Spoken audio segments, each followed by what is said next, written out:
మావోయిస్టులకు దెబ్బ మీద దెబ్బ తగులుతోంది. ఇప్పటికే ఆపరేషన్ కగార్తో మావోయిస్టుల ఉనికి ప్రశ్నార్థకంగా మారిపోయిన వేళ ఇప్పుడు వారి ఆర్థిక మూలాలపై పోలీసులు ఫోకస్ పెట్టారు. అగ్రనేతల నుంచి సాధారణ దళ సభ్యుల వరకు పెద్ద సంఖ్యలో లొంగిపోతూ ఉండడంతో వారి భారీ ఆర్థిక సామ్రాజ్యం గుట్టు మెల్లగా వీడుతోంది.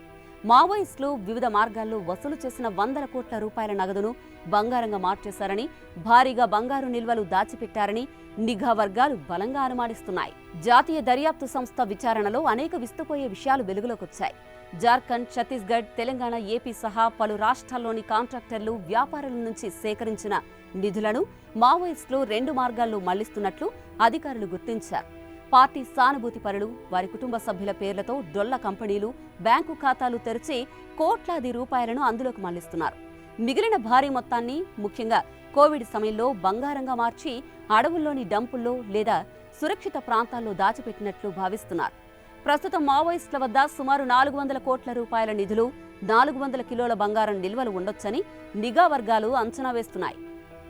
ఇటీవల వెలుగు చూసిన కొన్ని ఘటనలు ఈ అనుమానాలకు బలం చేకూరుస్తున్నాయి. జార్ఖండ్ కు చెందిన people's liberation front of India నేత దినేష్ గోపే తన భార్య బంధువుల పేరిట డొల్ల కంపెనీలు సృష్టించి 20 కోట్ల రూపాయలకు పైగా మళ్లించినట్లు ఈడీ గుర్తించింది. అలాగే గతంలో ఓ మావోయిస్టు నేత తన బంధువు వైద్య కళాశాల ఫీజు కోసం ₹1 కోటి బ్యాంకు ఖాతాల ద్వారా బదిలీ చేసినట్లు ఎన్ఐఏ దర్యాప్తులో తేలింది.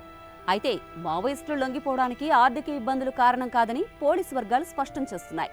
వారి వద్ద ఉన్న నిధులతో మరో 5-6 ఏళ్లు పార్టీని నడపగలరని, కానీ భద్రతా బలగాల ఆపరేషన్లతో ప్రాణభయం పెరిగిపోవడంతోనే లొంగిపోతున్నారని విశ్లేషిస్తున్నాయి. లొంగిపోయే ముందు తమ వద్ద ఉన్న డబ్బు, ఆయుధాల లెక్కలను పార్టీకి అప్పగించి వస్తున్నట్లు సమాచారం. ప్రస్తుతం లొంగిపోయిన మావోయిస్టులను కేంద్ర, రాష్ట్ర నిఘా వర్గాల అధికారులు విచారిస్తూ దాచిపెట్టిన డబ్బు, బంగారం డంపుల ఆచూకీ కోసం ఆరా తీస్తున్నారు. మరి చూడాలి, ముందు ఇంకెన్ని నిధులు దొరుకుతాయో. Let's wait and see.